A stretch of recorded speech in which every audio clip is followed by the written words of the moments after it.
अस्सलामुअलैकुम। पेशी खिदमत है अंबर नाग मारिया सीरीज की कहानी लाइट हाउस के ढांचे पार्ट 4। लाइट हाउस की डरावनी चट्टान पर केटी को जब 6 रोज गुजर गए तो अचानक एक दिन सूरज की रोशनी में उन्हें दूर से एक समुद्री जहाज के फूले हुए बादबान दिखाई दिए। ये जहाज लाइट हाउस वाले 2 आदमियों के लिए खाने पीने का सामान लेकर आ रहा था। केटी ने दोनों औरतों को चट्टान की एक जानिब छुप जाने को कहा और खुद वहां आकर खड़ी हो गई जहां जहाज को आकर लंगर अंदाज होना था। थोड़ी देर में जहाज करीब आकर समुद्र में ही रुक गया क्योंकि चट्टान के पास मौजों में काफी हलचल थी। जहाज पर से कुछ मल्लाह सामान कश्ती में रखकर चट्टान की तरफ आने लगे। करीब आकर उन्होंने केटी को देखा तो कुछ हैरान हुए कि इस वीरान लाइट हाउस पर यह औरत कहां से आ गई है। मल्लाहों के साथ जहाज का कप्तान भी था। उसने आते ही केटी से पूछा, तुम कौन हो, यहाँ कैसे आ गई? केटी ने कप्तान को शुरू से आखिर तक सारी कहानी सुना दी। उसे यह भी बता दिया कि जिन आदमियों के लिए वो खुराक का सामान लेकर आ रही हैं वो जिंदा नहीं हैं और उन्हें वैसी आदमियों ने हलाक कर दिया था। फिर केटी ने कप्तान को साथ ले जाकर वैसी आदमियों की लाशें दिखाई और कहा, ये मुझे भी हलाक करना चाहते थे कि मैंने इनको लाइट हाउस से नीचे गिरा दिया। मेरे साथ 2 यूनानी औरतें भी हैं जो एक जगह छुपी हुई हैं। कप्तान ने कहा, उन औरतों को भी यहाँ बुला लो। मुझे तुम्हारी बात का यकीन आ गया है क्योंकि इससे पहले भी हमारे 2 आदमी यहाँ मारे गए थे। जब दोनों यूनानी औरतें आई तो कप्तान ने उन्हें गौर से देखा। ये कप्तान किसी जमाने में बहरी डाकू रह चुका था। उसने पहले ही सोच लिया था कि इन औरतों को वो यूनान के किसी शहर में ले जाकर फरोख्त करके काफी रकम कमा सकता है।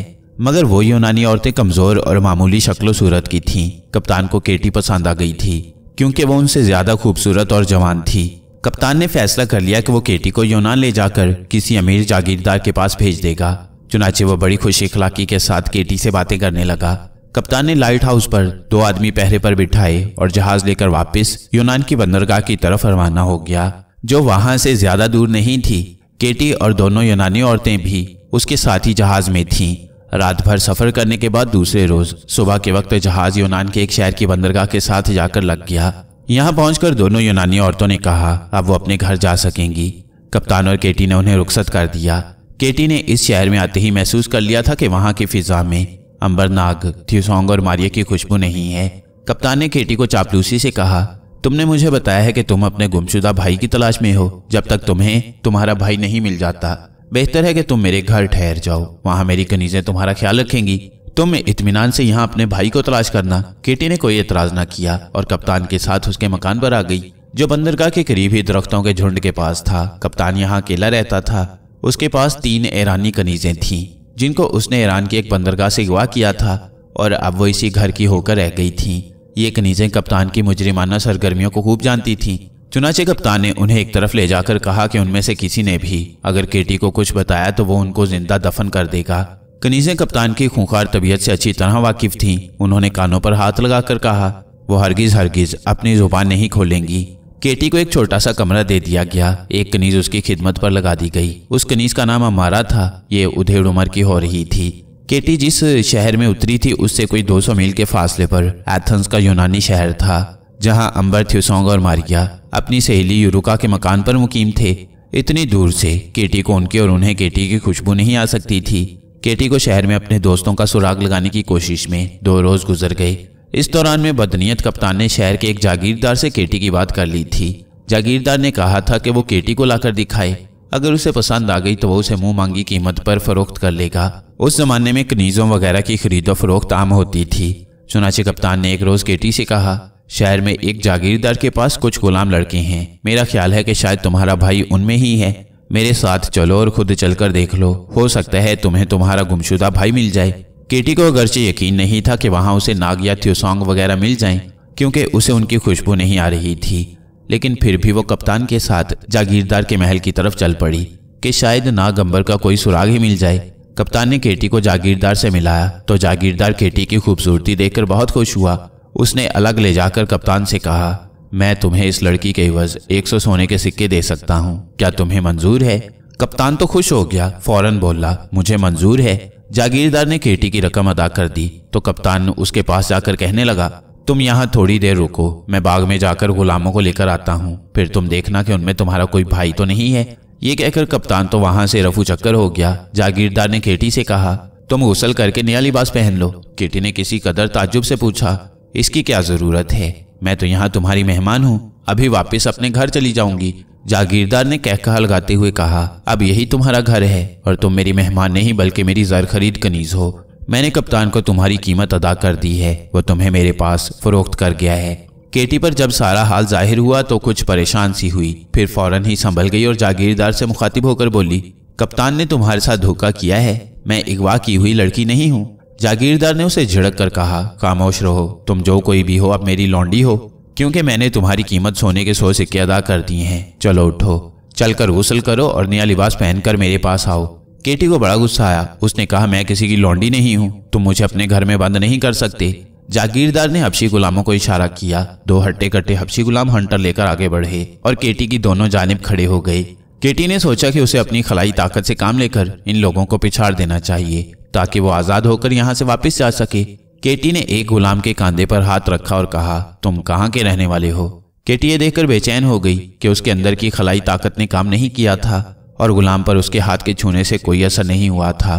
हबशी गुलाम ने केटी का हाथ जोर से झटक दिया और बोला, सीधी तरह से चलकर लिबास तब्दील करो और हमारे मालिक का हुक्म बजा लाओ। दोनों गुलामों ने अपने मालिक जागीरदार के हुक्म पर केटी को अपनी मजबूत गिरफ्त में जकड़ लिया और उसे घसीटते हुए मकान के एक कोने में ले जाने लगे। केटी को बेहद गुस्सा आ गया। उसकी ये बहुत बड़ी तौहीन थी। जब उसकी इज्जत नफ्स बेदार हुई और उसे अपने वकार का शदीद एहसास हुआ तो उसकी खलाई ताकत भी जाग पड़ी। केटी का बाजू एक गुलाम ने पकड़ रखा था और वो उसे घसीट कर लिए जा रहा था। दूसरा गुलाम बरामदे में अपने जागीरदार मालिक के पास खड़ा था। केटी को अपने अंदर बेदार होती ताकत का एहसास हो गया था। उसने अपना बाजू आगे किया और हबशी गुलाम की कलाई पर अपना हाथ रख दिया। केटी के हाथ का रखना था कि हबशी गुलाम को एक शदीद झटका लगा।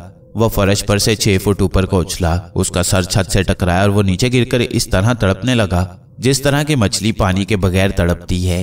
केटी उसे मारना नहीं चाहती थी, लेकिन उस गुलाम का कोई कसूर नहीं था।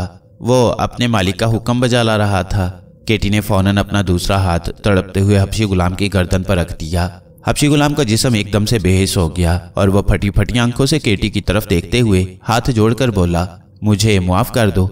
ये मंजर जागीरदार और दूसरे गुलाम ने देखा तो दौड़कर अंदर केटी के पास आ गई। जागीरदार ने दूसरे गुलाम को हुक्म दिया कि केटी को रस्सी से बांध दो। पहले गुलाम ने अपने साथी गुलाम से कहा, ये देवी है, इसको हाथ न लगाना नहीं तो मर जाओगे। दूसरा गुलाम वहीं रुक गया। केटी ने जागीरदार से कहा, मैंने तुम्हारे हबशी गुलाम की तो जान बख्शी कर दी है, लेकिन अगर तुमने मुझे हाथ लगाया तो मैं तुम्हें जिंदा नहीं छोड़ूंगी। जागीरदार ने पहले गुलाम को फर्श पर तड़पते और छत से टकराकर नीचे गिरते देख लिया था। वो यही समझा कि केटी कोई जादूगरनी है। उन दिनों जादू का बड़ा रिवाज था और लोग जादूगरों से दूर भागा करते थे। जागीरदार पर केटी के इस जुमले का इतना असर हुआ कि वो केटी के रास्ते से हट गया और बोला, कप्तान ने मुझसे धोखा किया है। लौंडी के बदले वो मेरे पास एक जादूगरनी फरोख्त कर गया है। मैं उससे एक एक सिक्का वापस वसूल करके रहूंगा। केटी ने मुस्कुरा कर कहा, अभी उसके पास मत जाना क्योंकि अभी मैं उसके पास जा रही हूँ। ये कहा और केटी जागीरदार को हैरान परेशान छोड़कर उसके मकान से निकली और कप्तान के घर की तरफ रवाना हो गई। कप्तान घर में नहीं था। सोने के सिक्के मिलने के बाद वो शहर में कुछ खरीदने चला गया था। कनीज अम्मारा ने केटी को देखा तो हैरान हुई कि कप्तान ने तो इसे जागीरदार के पास फरोख्त कर दिया है, फिर ये यहाँ कैसे आ गई।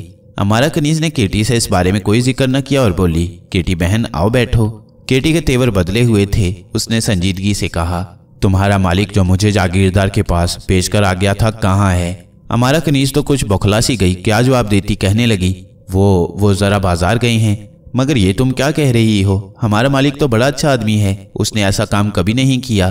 केटी ने अम्मारा की आंखों में आंखें डालकर कहा, अम्मारा तुम्हारी आंखें बता रही हैं कि तुम झूठ बोल रही हो। तुम सब कुछ जानती हो मगर जुबान बंद रखने पर मजबूर हो। इसमें तुम्हारा कोई कसूर नहीं क्योंकि तुम खुद एक फरोख्तशुदा कनीज हो और तुम्हारा यहाँ सिवाय तुम्हारे मालिक की और कोई नहीं। लेकिन मैं कप्तान से तुम्हारा भी बदला ले लूंगी, तुम फिक्र मत करो। वो कब आएगा? अम्मारा ने घबरा कर कहा, केटी बहन अंदर आ जाओ, यहाँ ऐसी बातें करना ठीक नहीं। अम्मारा कनीज केटी को कमरे में ले गई और बोली, खुदा के लिए मालिक से मेरा जिक्र न करना, नहीं तो वो मुझे जिंदा नहीं छोड़ेगा। मुझे मालूम था कि वो तुम्हें जागीरदार के पास फरोख्त करने ले जा रहा है, लेकिन मैं जुबान नहीं खोल सकती थी।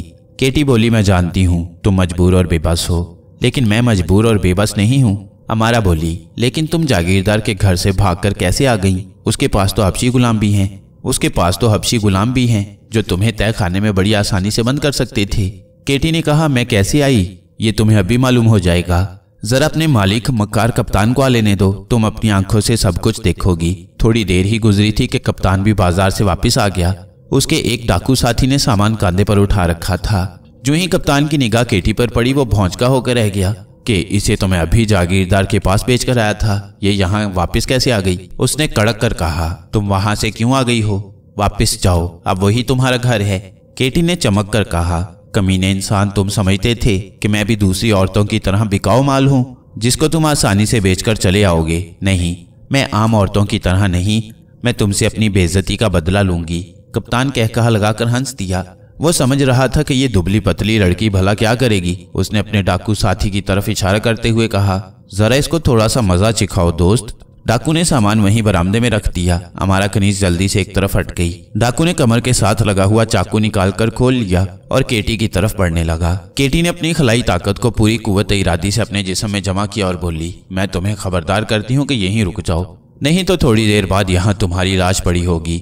डाकू रीछ की तरह गुर्राने लगा। कप्तान हंस रहा था, बोला, इसके सर के बाल काट कर अलग कर दो।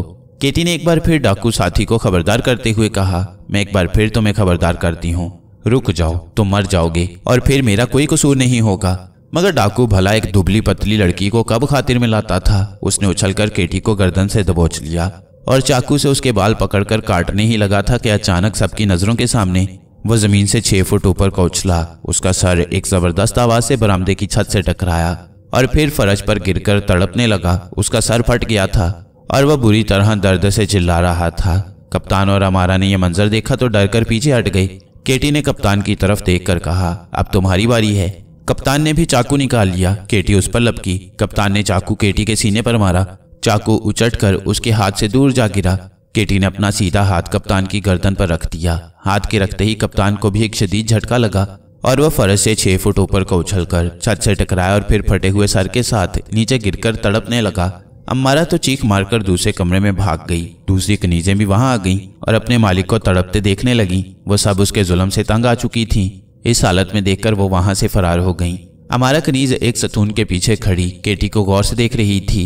वो उसकी जबरदस्त गैबी ताकत से बेहद मुतासिर हुई थी। अम्मारा एक दुनियादार और होशियार कनीज थी। उसे अपने एक पुराने साथी का ख्याल आ गया जो थोड़ा बहुत जादू जानता था और अक्सर अम्मारा से कहा करता था कि मैं एक जादू के खास अमल का चिल्ला काट रहा हूँ। अगर मुझे कोई ऐसी औरत मिल जाए जिसके अंदर तिलिस्म की ताकत हो तो मैं उससे बड़े काम ले सकता हूँ।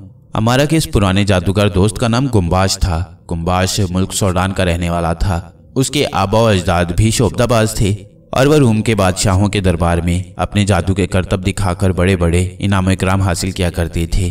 गुम्बाश भी यही काम करता था, मगर उसके पास दिखाने और दौलत कमाने के लिए कोई बड़ा करतब नहीं था। कोई ऐसा करतब कि जिसको देखकर लोग दंग रह जाएं और वो उसकी वजह से बेपनाह दौलत कमा सके। चुनाचे उसने एक खास चिल्ला करना शुरू कर दिया था। चिल्ला उसने खत्म कर लिया था, मगर अब उसे किसी ऐसी औरत की तलाश थी जिसके जिस्म के अंदर पहले ही से कोई तिलिस्मी या गैबी ताकत मौजूद हो।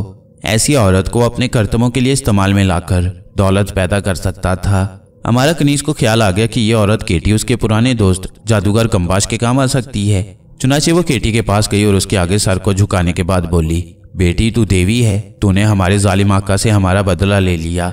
अब मैं भी दूसरी कनीजों की तरह आज़ाद हूँ और अपने घर आज़ाद रहकर जिंदगी बसर कर सकती हूँ। क्या तुम मेरे घर नहीं चलोगी? मुझे बड़ी खुशी होगी। केटी ने सोचा कि अब जबकि वो इस शहर में आ गई है तो उसे नागंबर और थिसोंग को कुछ दिन तो यहाँ रहकर तलाश करना ही होगा, तो सराय में रहने से बेहतर है कि वो अमारा के घर चली जाए। चुनाचे वो अमारा के साथ उसके घर आ गई। अमारा का छोटा सा 2 कमरों वाला पुराना घर शहर से बाहर एक पहाड़ी के दामन में छोटे से चश्मे के पास बना हुआ था। उसने एक बकरी पाल रखी थी। मुर्गियां भी सेन में इधर उधर दाना दुनका चुग रही थीं। अमारा ने केटी के लिए सेन में चारपाई बिछा दी और बोली, मेरी बच्ची तू यहाँ आराम कर, मैं तेरे लिए बाजार से कुछ खाने के लिए लाती हूँ।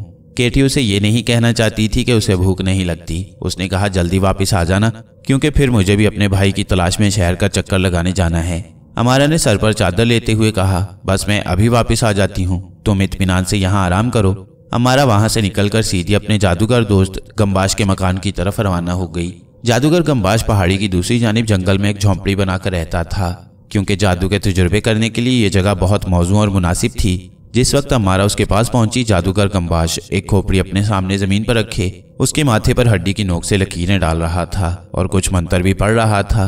अमारा को देखकर उसने हड्डी एक तरफ रख दी और बोला, आज इधर कैसे आना हो गया अमारा? क्या तुम्हारे मालिक ने तुम्हें सैर करने की इजाजत दे दी है?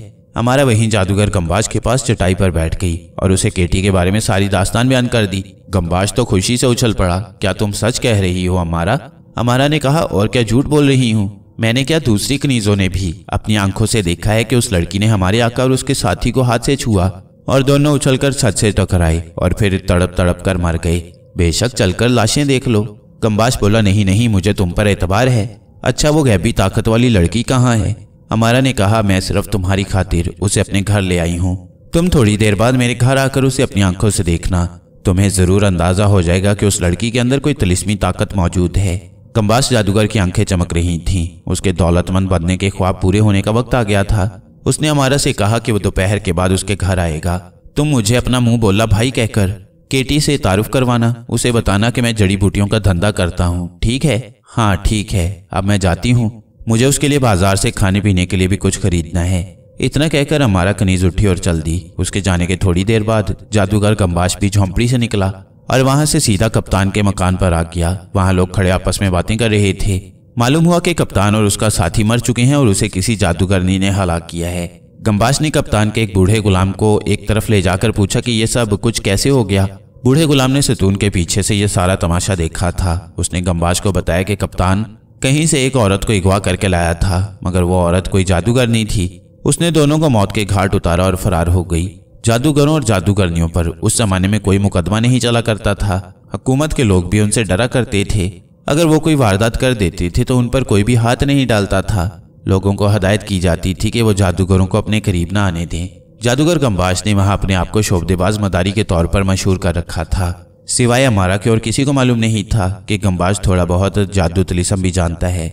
गम्बाश को यकीन हो गया कि अमारा ने झूठ नहीं कहा था और उसके घर में जो लड़की इस वक्त मौजूद है वो जादूगरनी नहीं है, तो उसके अंदर कोई तिलिस्मी ताकत जरूर मौजूद है।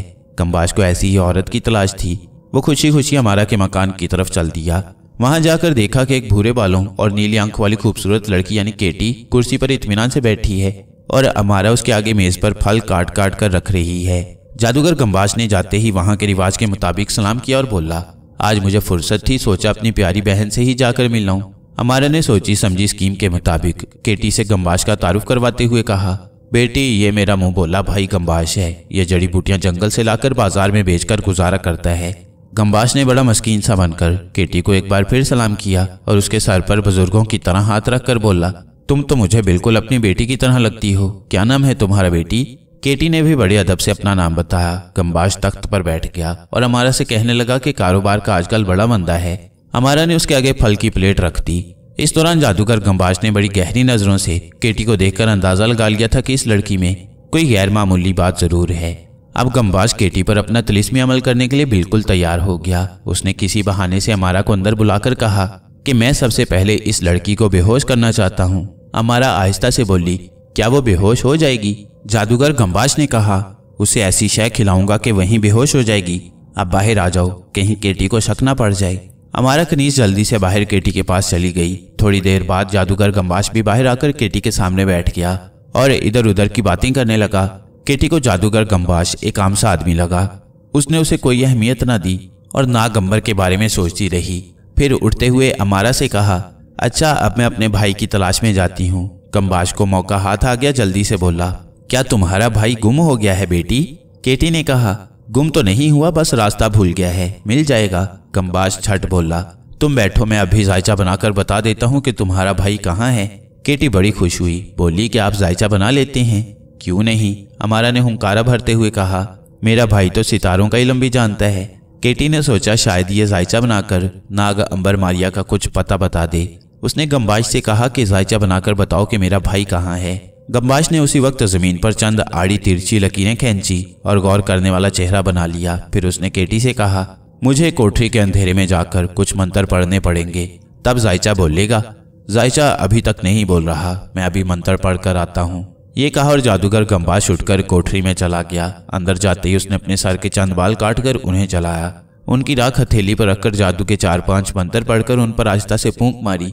राख मुट्ठी में बंद की और 1 मिनट के बाद बाहर निकल आया। केटी उसका बेचैनी से इंतजार कर रही थी। गम्बाश बोला, अब जायचा अपने आप तुम्हारे भाई का पता बता देगा। फिर वो केटी के बिल्कुल करीब होकर बैठ गया और बोला, बेटी इस जगह जमीन पर जो खाना बना है इस पर आंखें बंद करके उंगली रख दो। केटी को भला क्या एतराज हो सकता था। उसने आंखें बंद की और जमीन पर एक जगह उंगली रख दी। जादूगर गंबाश बोला, जब तक मैं ना कहूं आंखें मत खोलना। और फिर वो ऊंची आवाज में कुछ मंत्र पढ़ने लगा। साथ ही उसने अपनी मुट्ठी में पकड़ी हुई राख को सामने पड़े मिट्टी के प्याले में डाल दिया और कहा, अब आंखें खोल दो।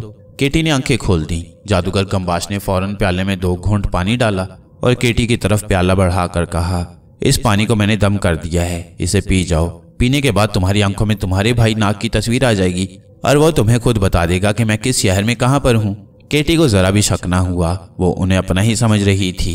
यही उसकी सबसे बड़ी गलती थी, क्योंकि हमें कभी इतनी जल्दी किसी अजनबी पर एतबार नहीं करना चाहिए।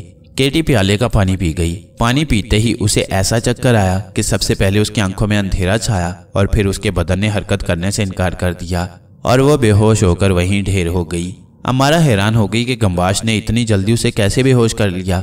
जादूगर गंबाश जल्दी से उठा और बोला, हमारे इसको बोरी में डालकर हमें अपनी झोंपड़ी में ले जाना होगा। कहीं से कोई बोरी निकालो।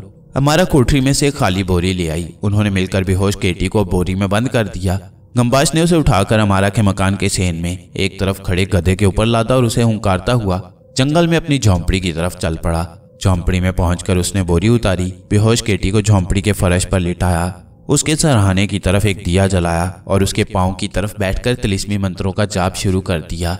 आध घंटे तक वो तेज तेज मंत्र पढ़ता रहा। जब मंत्रों का अमल पूरा हो गया तो उसने एक थाली में थोड़ी सी हरमल डाली, उसे आग दिखाई।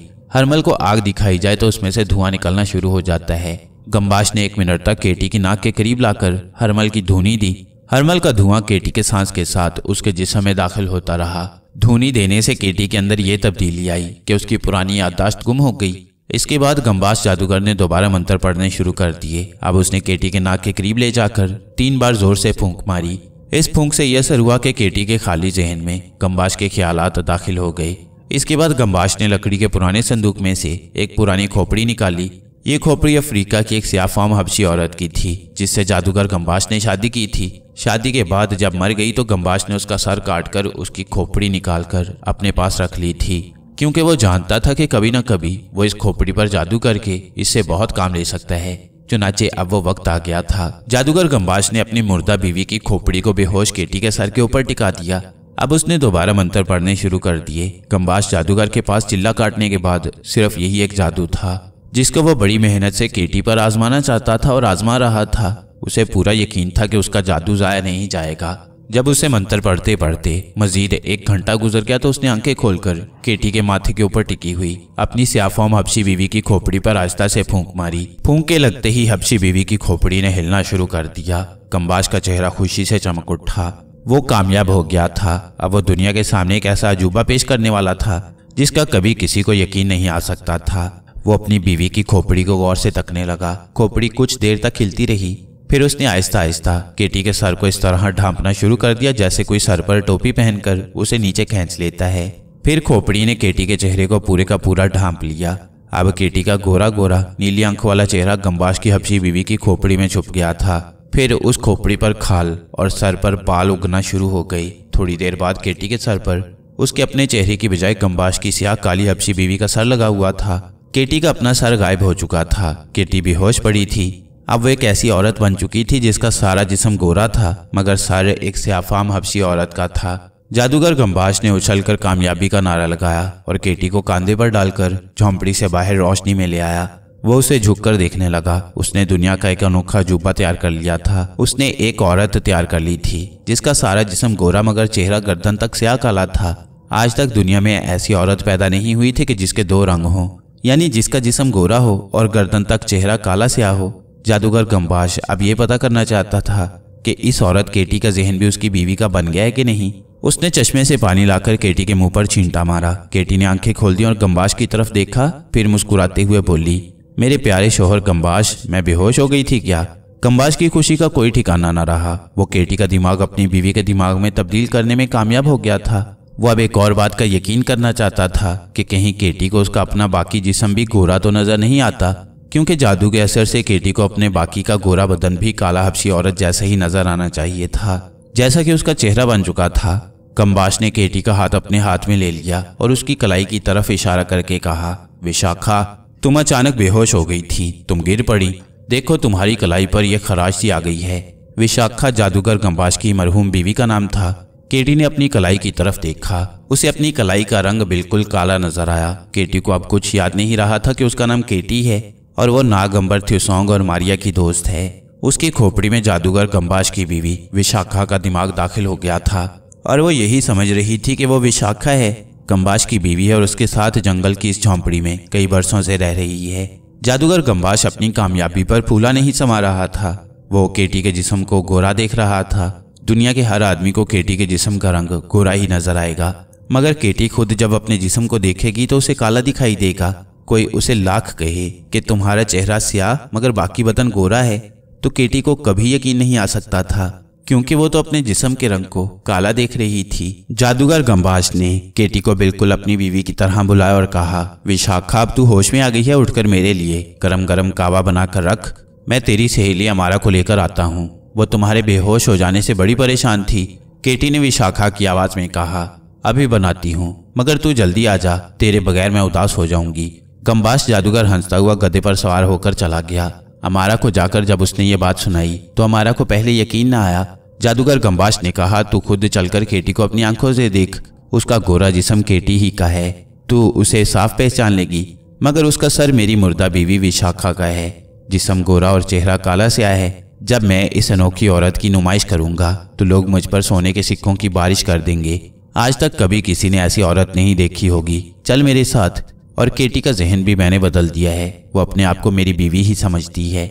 हमारा जब केटी की झोंपड़ी के पास आई तो देखा कि वाकई सामने दुनिया का 8वां अजूबा चूल्हे के आगे बैठा कावा तैयार कर रहा था। ये केटी थी।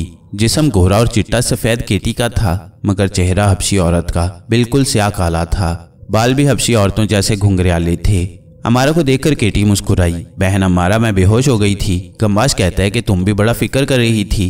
अमारा उसके करीब बैठ गई और बोली, हाँ बहन विशाखा, मुझे फिक्र तो होनी ही थी। आखिर तुम मेरे प्यारे मुंह बोले भाई गंबाश की बीवी विशाखा हो। केटी ने हंसकर कहा, क्यों नहीं, मैं तुम्हारे भाई की बीवी विशाखा ही हूँ और तुम्हारा शुक्रिया अदा करती हूँ कि तुमने मेरे बारे में फिक्र की। अब मैं होश में आ गई हूँ। गंबाश ने जाने कौन सी दवाई पिलाई कि एकदम से अच्छी भली हो गई। लो कावा पियो। गंबाश भी करीबी बैठ गया और वो तीनों मिट्टी की प्यालियों में गरम गरम कावा पीने लगे। अमारा ने गंबाश के इशारे पर यह तस्दीक भी कर ली कि केटी का पूरा सर और दिमाग ही नहीं बदल गया था, बल्कि उसे अपना जिस्म गोरा नहीं बल्कि काला स्याह ही नजर आता था। ये जादूगर गंबाश की बहुत बड़ी कामयाबी थी और अमारा को यकीन था कि अगर गंबाश चाहे तो यूनान या ईरान के बादशाह के दरबार में केटी को पेश करके बहुत दौलत और इनाम हासिल करने में कामयाब हो सकता है। बाद में अमारा ने गंबाश से कहा कि वो उसे भी अपने साथ रखे और केटी को ईरान के बादशाह के दरबार में पेश करे। बादशाह ऐसे अजूबे को देखकर कि जिसका जिस्म गोरा और सर के ऊपर चेहरा असली काला है, गंबाश को मालामाल कर देगा। गंबाश ने मकारी से मुस्कुराते हुए कहा, मैं इतना अहमक नहीं हूं कि एक ही बार इस कीमती शय को किसी बादशाह के हवाले करके सारी जिंदगी के लिए फारिग हो जाऊं। मैं तो केटी के इस अजूबे की दुनिया भर के मुल्कों में नुमाइश करूंगा और इतना कमाऊंगा कि तुम दंग रह जाओगी।